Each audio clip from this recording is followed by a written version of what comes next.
Ready to explore the dark side of the American dream?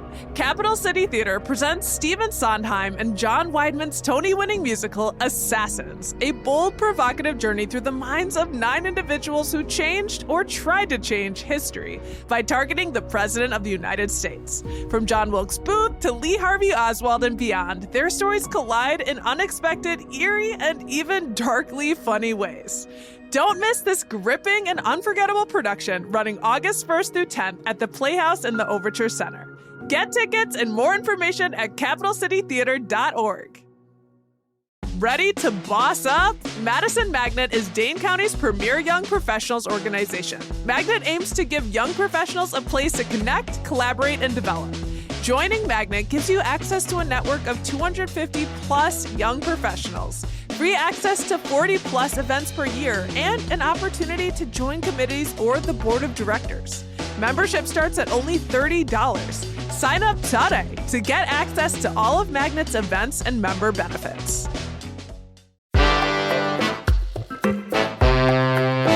Today on CityCast Madison. How do you build a budget for an entire state? Earlier this month, Wisconsin lawmakers raced against the clock to approve a state budget in time to receive critical federal funding. Thankfully, they managed to pull it off. But what exactly is in this multi-billion-dollar budget? And how will it impact us here in Madison? We caught up with Cap Times state government and disinformation reporter Erin McGroarty to understand more. And speaking of budgets, after the interview, Sandy Botcher of Northwestern Mutual Southern Wisconsin will join me for a sponsored conversation about personal financial planning and their work in the Madison community. So stick around to learn more. It's Monday, July 21st. I'm executive producer Haley Sperling in for Bianca Martin, and here's what Madison's talking about.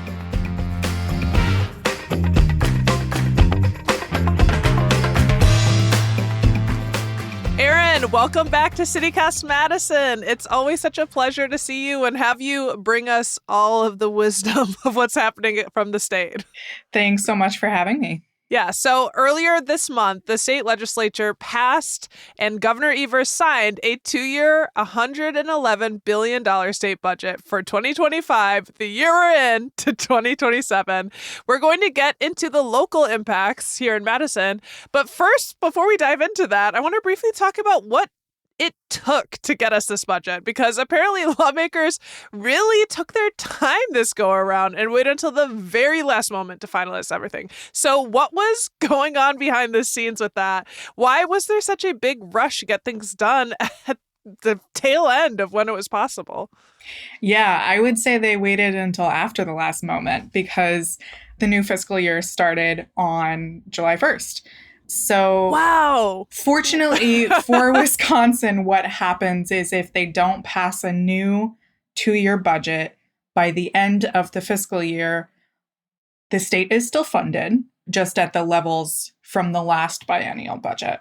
And then the new budget doesn't kick in, of course, until it's passed through the legislature and the governor signs it. So this is not the first time that a new budget has been signed after the year that it is supposed to be for. That tends to happen when you have such stark partisan divide. But yeah, this was a budget. It took a really long time to get to the final version.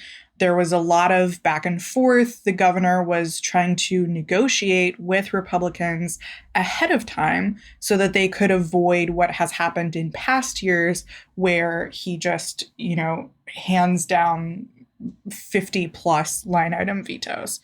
So this budget was the result of months of negotiation that involved Democrats, Republicans, the governor.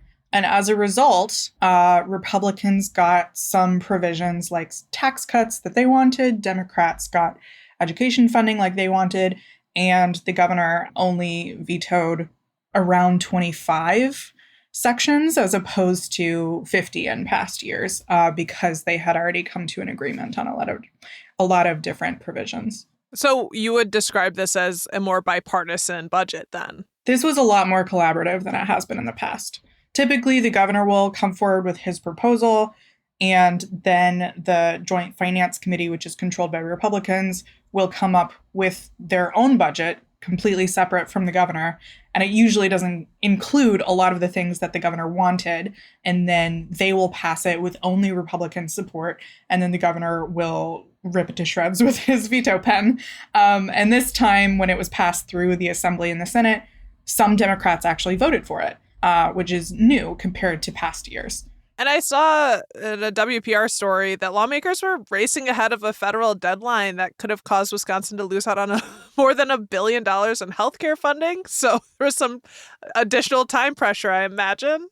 Yeah, the timing was very odd because they were going through their budget process as the federal government was going through what the Trump administration likes to call the Big Beautiful Bill.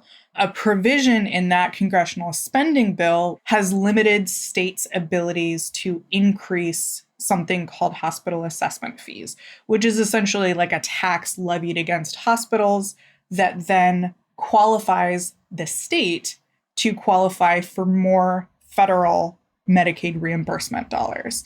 So the federal government wanted to limit how states could increase those fees because that then would put the federal government on the hook to give states more Medicaid funding. So the Wisconsin legislature was rushing to increase their hospital assessment fees before the federal bill wouldn't allow them to do so. And they managed to get it under the wire, but there was a rush, which is the reason why the budget passed through the Assembly and the Senate on the same day, which is very rare. And then it was signed just a few hours later, just after 1:30 a.m. by the governor. So signed, sealed, delivered. I mean, money is money. And getting ahead of that was to the great interest of our state. So I do want to transition to get into some of the budget's impact here in Madison and the local considerations there, because there are a good number. And starting with money talks, let's talk income taxes, because that's something a lot of folks are interested in, tax cuts. I understand that the budget includes $1.5 billion in income tax cuts for state residents across 3 areas. Can you break that down for us? Yeah, so the package of tax cuts is something that Republican lawmakers have been wanting to get through for the past several years. And they were only able to get this included because they negotiated on other parts of the budget with the governor. He essentially said, give the universities of Wisconsin more money, give K-12 more money, and I'll allow your tax cuts to stay in the budget. So yeah, like you said, it's over 3 sections. So the first one is smaller, but it's noticeable. Obviously, with the high heat that we've been having this summer, it eliminates sales tax on household energy bills between the months of May and October. So ostensibly, when it is the hottest and people have their AC units running and their energy bills are a lot more expensive.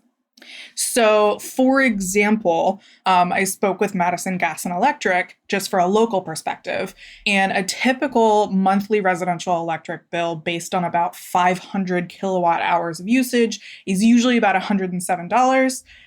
Households spending that much would save about $5 in sales tax. So, not huge amounts, but certainly not nothing if you have that back-to-back on all of the hottest months of the summer.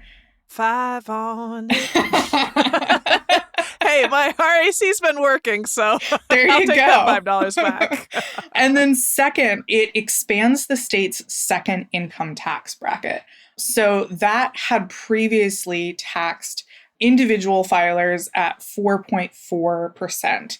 And that before was from $14,000 to $29,000 for individual filers. Now that bracket includes incomes up to $50,000 for single or head of household tax filers, or it ranges from $19,000 to $67,000 for married couples. So that really expands that second bracket where folks are paying 4.4%. The goal, according to the Republican lawmakers who wanted to bring this forward, is that this was going to ease the tax burden on a lot of middle-class Wisconsinites. So that'll impact a good number of Madisonians. It will, yeah. That seems important for some Madison residents. Absolutely. And yeah, so I had spoken with the Wisconsin Policy Forum about this just for some perspective. And a Wisconsin resident with an annual income between $40,000 and $60,000 would save about $88 in income tax. Someone making between $80,000 and $100,000 would save about $220. And a resident with income above $150,000 would save about $240. And even though the second bracket only includes income up to $50,000, Wisconsin uses a marginal tax rate system, and so different sections of your income are taxed at different rates. So that's why someone with, $150,000 income will still benefit from this expansion, because the first $50,000 of their income will be taxed at a lower rate. Thanks for adding that context. That's a really important note. Yeah, because a lot of people will look and see that someone making $150K a year is going to save money and go, whoa, how does that person qualify? The median household income in Madison is $70,484, according to the last federal census in 2020. Erin, it's like we're mind readers. We know what the people need. Yeah, for a married couple with an annual income of that 70,000 figure that you had just mentioned, their first 19,000 would be taxed at 3.5%, and then their income from 19,000 to 67,000, which is in that expanded tax bracket, that second bracket, will be taxed at 4.4%, and then the last 3,000 of their annual income would be taxed at 5.3%. So it really is going to affect a lot of people. The Wisconsin Department of Revenue estimates that it will receive, just over 142,000 income tax returns from filers in Madison in 2025. And a little less than 85,000 of those are going to pay less. So it's going to impact folks across Wisconsin, but definitely folks in Madison as well. Of course, there's a trade-off in that the lower taxes people pay, the less income tax revenue the state gets. So just from Madison tax collections, the state is going to lose about $15 million, which is not nothing. Yeah, I know we're saving money, but more money in our pockets is in exchange for less money for the state. So I imagine expected losses for state programs and staff. I don't know if you can speak to that. Yeah, expanding the second bracket is estimated to lose the state about $640 million statewide over the next 2 years. So that is a significant chunk of money and will be money that is no longer available to spend on state services. We don't really know what those services are going to be that are going to get less money, but there will be less revenue for the state to spend. The idea is, by saving individual taxpayers money, maybe they won't need those resources as much. It's kind of a trade-off, and we'll have to probably see how that pans out in the next biennium, 2 years from now. I'm really glad we took that detour for a second to think about, okay, well, how is this going to impact the state? Because that's going to be one of the major ones there, as you said, that state second income tax bracket. And then there was a third area. Yeah, so there's a provision that will also eliminate income tax on the first $24,000 in annual retirement income for Wisconsin residents over the age of 67. And so this is going to give a tax break to about 270,000 tax filers statewide. The average tax break will be about $1,000, and it'll cost the state about $695 million over the next 2 years. So it's interesting that far fewer tax filers are going to benefit from this, obviously, because there are fewer Wisconsin residents over the age of 67. However, because it's a bigger tax break, it's going to cost about the same as expanding the second bracket. Wow. Okay, so these are major tax cuts that were accomplished in this budget. Yeah. So thank you for laying that out.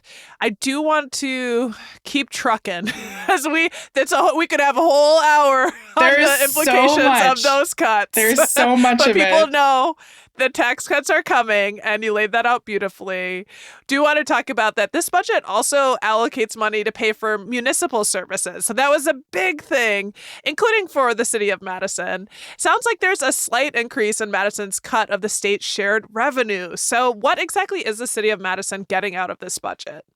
Yeah, so they are chipping in more money for specifically city services that are on state land. So this is going to include things like snow plowing and trash pickup and things that happen on state-owned land within the city of Madison. And so this city could receive an additional $2.5 million to $3 million annually, which is going to help the city close an estimated $6 million budget gap. Wow. That's big. Yeah. And that's an M millions. The timing of it is actually pretty serendipitous because this city starts going through their own budget process this fall. So having the information from the recently passed state budget as they start to build their city budget is going to be really useful for them. It sounds like a win for the city of Madison, and even though it's maybe not as big as they might have wanted, do you have any sense of if this increase is being viewed as a positive thing, or does it still kind of pale in comparison for what the rest of the state's municipalities are getting? Because I know that was something that the mayor and the city of Madison talked on a lot, just like we are not getting close to our fair share of the shared revenue. I don't know if you have any insight on that in terms of, is this a win for Madison from the city's eyes? I mean, to put it in perspective, this is the first time in 22 years that state lawmakers have agreed to chip in more money to pay for municipal services.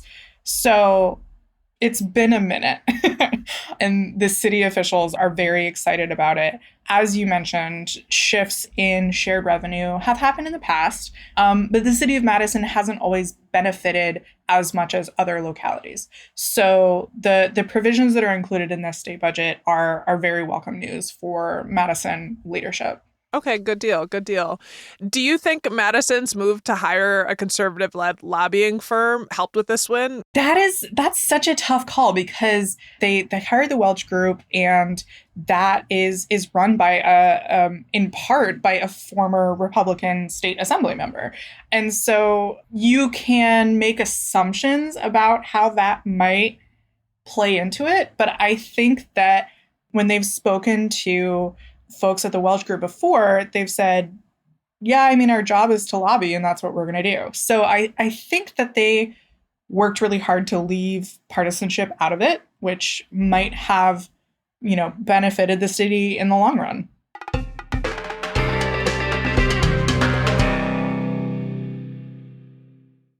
Looking for a new way to play outside? American Players Theater in Spring Green is Newsweek's 2025 Reader's Choice Award winner for Best Outdoor Theater Performance, and for a great reason. With 9 plays on stage, there's a story to suit any mood.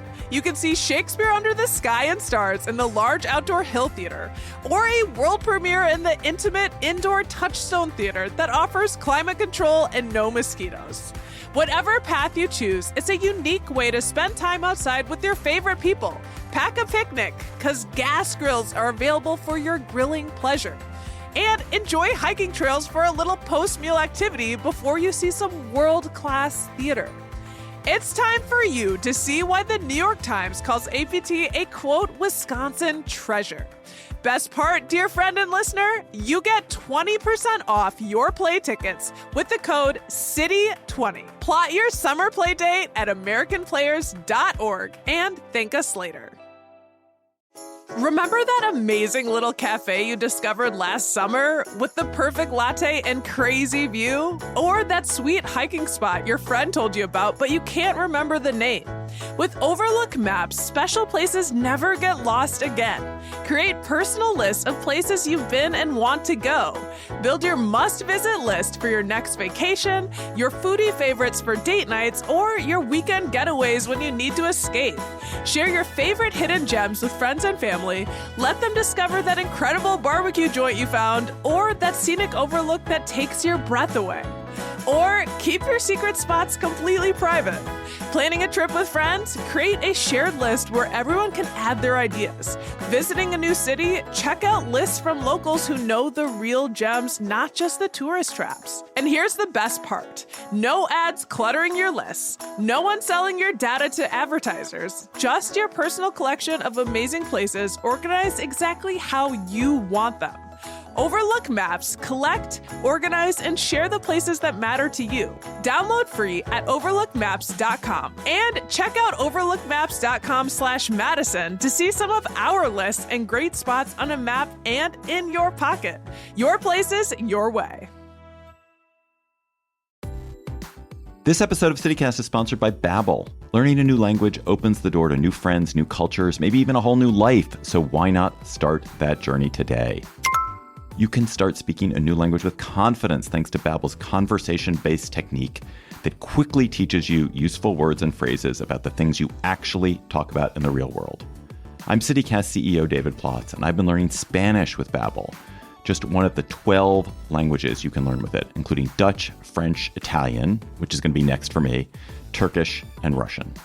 I love the interactive dialogues that Babbel has, which allow me to practice what I've learned right away, and also the speech recognition function, which makes sure I'm getting the pronunciation just right, which honestly, usually I'm not. Also, I love that Babbel's lessons always cover actual things that I talk about in the real world, like food, talking to people I've just met, and also food. Staying motivated to learn a new language has never been easier thanks to real-time feedback, progress trackers, and handy visualizations, in only 10 to 15 minutes a day on Babbel's mobile app or website. So get talking with Babbel. I want you to learn another language, so I'm teaming up with Babbel to gift you 55% off subscriptions, but only for our listeners at babbel.com/citycast. Get up to 55% off at babbel.com/citycast. Spelled BABBEL.com/citycast. Babbel.com/citycast. Rules and restrictions may apply. Well, let's pivot to schools. Obviously, Governor Evers named this year the Year of the Kid. If we talk about, K through 12 education funding, that was a big sticking point for a lot of lawmakers. How will Madison schools feel the impact of this budget? Yeah, so there's additional budget boosts for special education in Madison schools, which has been super important. And Madison Superintendent Joe Gothard has said that, the budget, in his words, sends a clear message. And that is that the city is getting more, the city school district is getting more to help pay for K-12 schools in general, but specifically for areas like special education, which is important. Everyone always wants more, right? I think I saw a quote about the state superintendent saying the Wisconsin budget doesn't do enough to help struggling schools. So maybe people have gotten more, which is positive, but there could be more done, or at least that's what I was seeing from the state perspective. Yeah, and there were actually some Democratic state lawmakers that voted against this budget, even though it was a compromise budget. And even though Evers played a big role in negotiating what the budget looked like that went to the Assembly floor and the Senate floor, nevertheless, I think some Democrats wanted a lot more K-12 funding. And because they didn't see that, because they felt like the budget compromised too much with Republicans, that they didn't vote for it. So there's definitely, a mixed bag of opinions about this. The schools got some, but not, I think, everything. And it's not going to save some school districts like Madison from having to increase property taxes to sort of fill the gap. Mm. And how about pre-K and child care providers? I know that issue was pretty heated.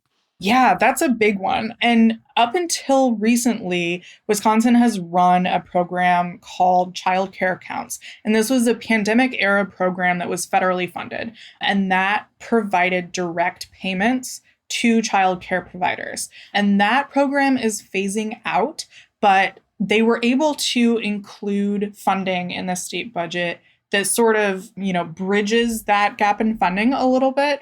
So for the first year of the 2-year budget cycle, this state is going to pay out $100 million in direct payments to licensed child care providers. in the first year.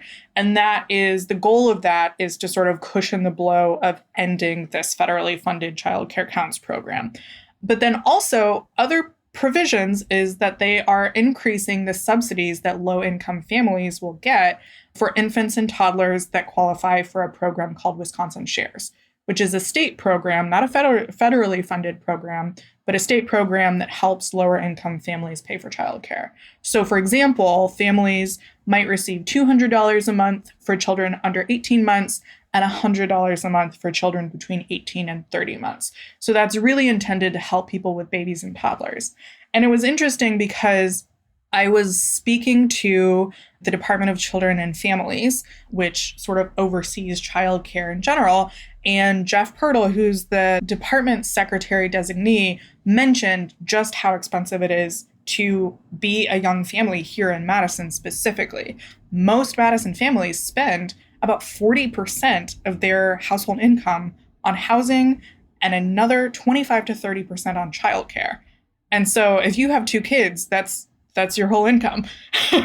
And so it really puts families in a really tough spot. And so by increasing these state subsidies, the goal is to sort of ease that burden a little bit.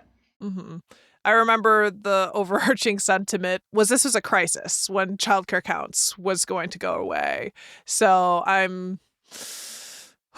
Yeah, a lot of people were panicking about that. But by changing the subsidies for families, I think that'll help sort of on the other end. Obviously, Child Care Counts provided funding to the child care facilities, and Wisconsin Shares is going to provide funding to the families themselves. So it's approaching the problem from 2 different directions, but anything that will ease the burden on families who have to pay tens of thousands of dollars a year for childcare is going to be welcome. Yeah, for sure. And noting like just how attractive Madison is for families. People want to have families here. And people also want to go to university here in Madison. So I do want to pivot to the UW system and UW-Madison, which has been navigating a very fragile relationship with the state legislature. Lawmakers ended up approving the largest increase for the UW system in over 2 decades in this budget. But there are strings. So what's the catch? Yeah, I think you referring to it as a delicate relationship is maybe putting it lightly. It's been interaction. Did you see me pause? Interactions between the university and specifically Republican lawmakers have been tumultuous, I would say. And so the fact that the university did get $256 million more in funding for Wisconsin's 13 public universities was a big deal. But like you said, there are strings. And one of those is that the budget mandates teaching workloads. So it actually says, sure, you can have this money from the state, but your professors have to teach more, which a lot of professors are really concerned about. So starting in September 2026, full-time faculty and instructional academic staff at UW-Madison specifically have to teach at least 12 credit hours each academic year. So that's, I don't know, if we're thinking about 4 credit classes, that's 3 classes. So every full-time faculty. Yeah. That's a big deal because some do focus much more on research. Yeah. I mean, UW-Madison is a really big research school. And so, like you mentioned, a lot of faculty focus on research. And now they are also going to have to teach more. So that's going to be sort of an interesting balancing act for a lot of them. Wow. So, obviously a huge sticking point was the issue of raises for UW-Madison employees, if not the sticking point, if we remember back to last year when the UW Board of Regents made concessions to limit the system's diversity, equity, and inclusion staffing and programs simply to ensure staff raises and buildings. But we're talking staff raises at the moment. Yeah. It's definitely a lot of the increases in funding have been sort of attached to contingencies. So the legislature is providing more funding, but only if universities do this or only if universities do that. And so employees at UW-Madison here are set to receive a 3% pay raise this year and another 2% next year. This isn't set in stone yet, even though it was included in the budget and the budget was signed. The Joint Committee of Employment Relations in the legislature has to approve increases. So there's the potential for a future hiccup, but Peter Haney, who's the president of AFSCME Local 2412, which is the union representing administrative support workers at UW-Madison, said the raises are super welcome because it has been something that they've been fighting for a while. Everything is getting more expensive. And I did mention buildings. Of course, we can't forget about the buildings because that was a serious need from the state budget. What's in the budget to help UW's construction dreams come true? Yeah, there's construction on campus every single summer, and I actively avoid driving through campus for that exact reason. For real. So hopefully this budget will help, and then we won't have to avoid driving through campus. Yeah, it's going to give $80 million to a couple different projects. So the university has been trying to update Science Hall, which is the big red building right by Memorial Union. It holds a lot of history, and so they don't want to tear it down. It's 140 years old, so it's historic, and they want to renovate it so that they can keep using it. But the project is expected to cost $163 million, which is not cheap.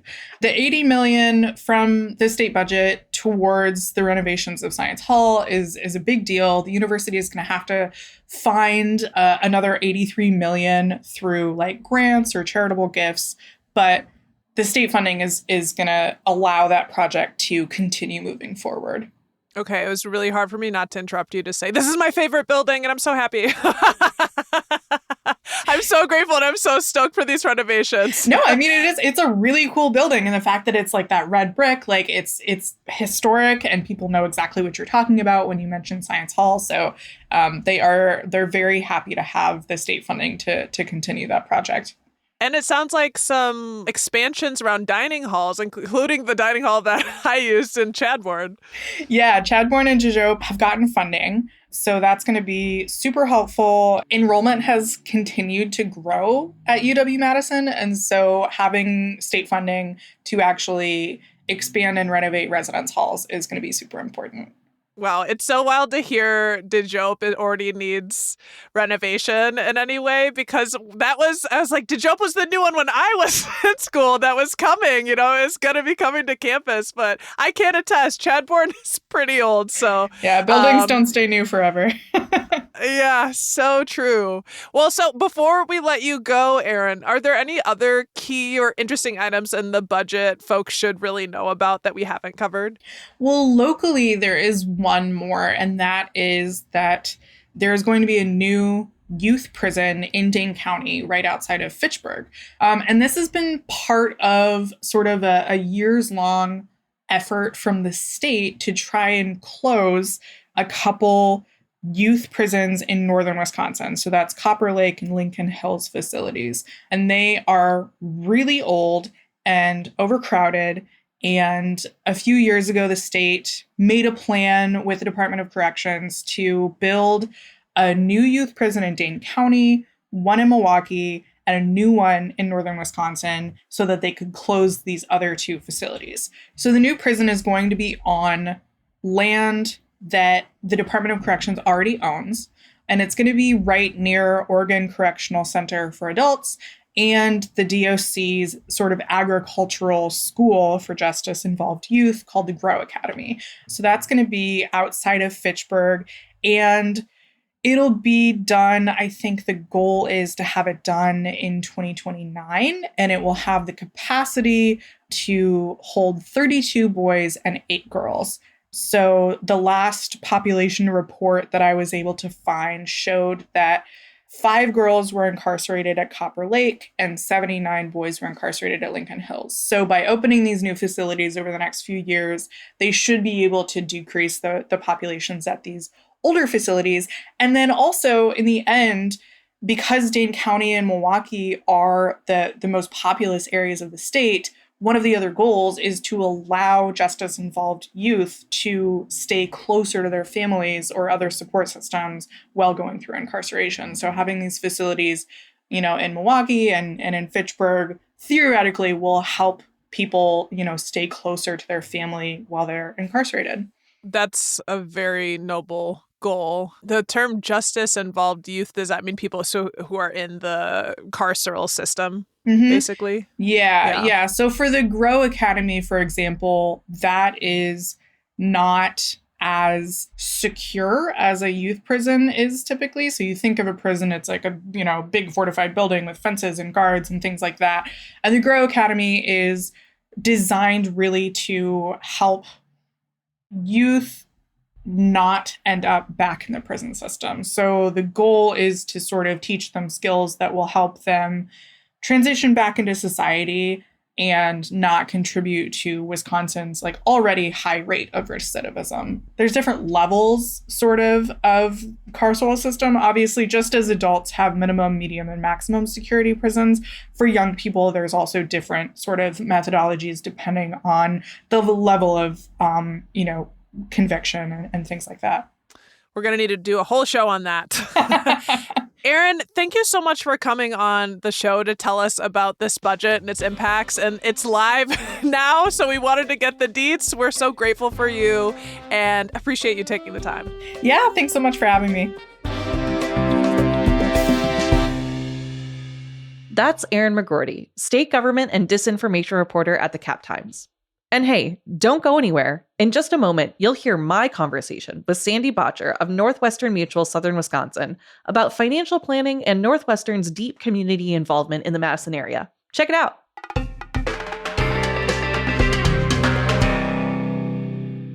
Hi, y'all. I am CityCast Madison executive producer Haley Sperling here with Sandy Botcher, the managing partner at Northwestern Mutual Southern Wisconsin. Sandy, welcome to CityCast Madison. We're so happy to have you here today. Haley, I'm excited to be here and talk a little bit about what good financial planning can do. Yeah, so let's kick it off. Can you give us just kind of like a quick overview of Northwestern Mutual Southern Wisconsin and the services that y'all offer to your clients? Northwestern Mutual is a holistic financial planning firm.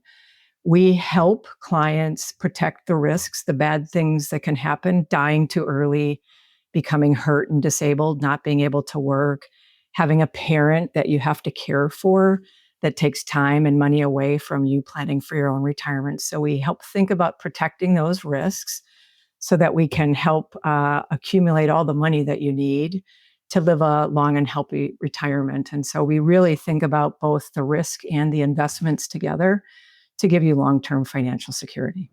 Yeah, and that's so important. And I love that you brought up the point that you're talking about it and you're thinking about things holistically. And I'm glad that you guys are here because I'm not a financial girly. I would love to be, unfortunately, but the numbers, they're just not my specialty. But thankfully, again, that's why you are here. And I know that Northwestern Mutual takes kind of a unique approach to financial planning.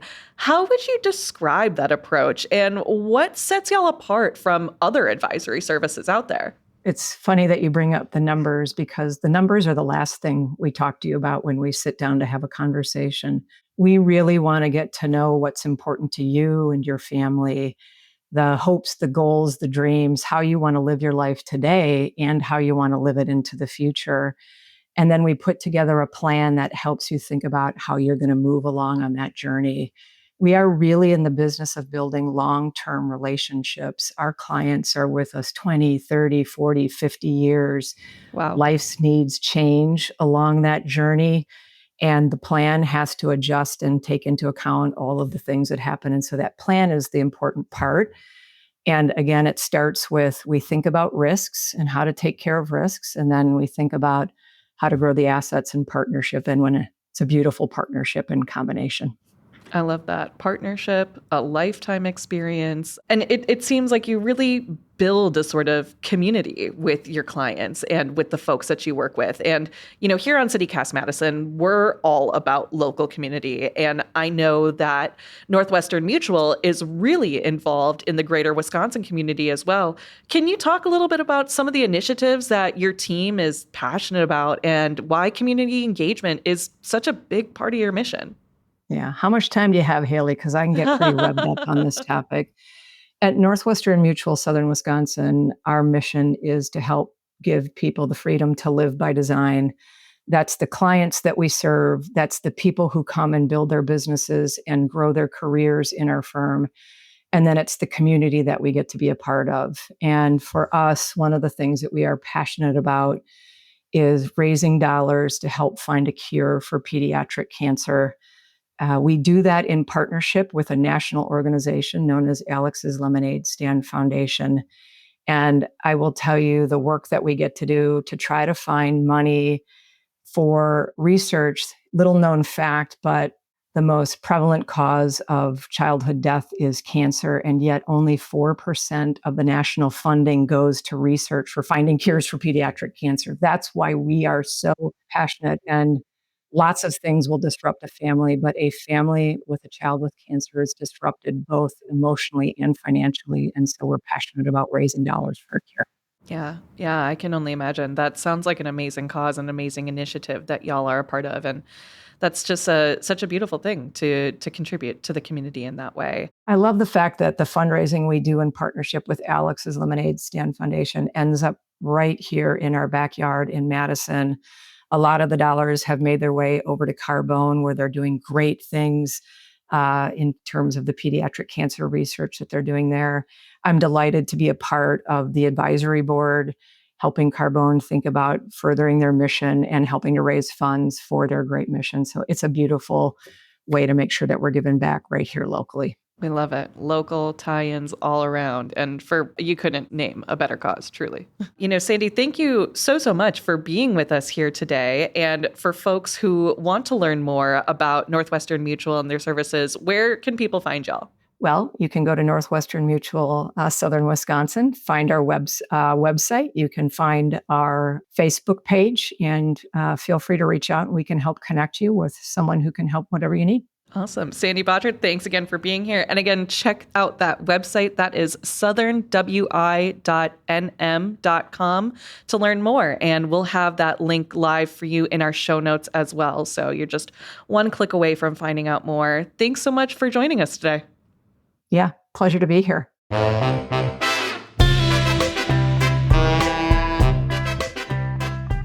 That's all for today here on CityCast Madison. I'm executive producer Haley Sperling. If you enjoyed today's show, why not share this episode with someone who loves municipal services, or bipartisanship, or budgeting, or all three? We'll be back tomorrow morning with more stories from around the city.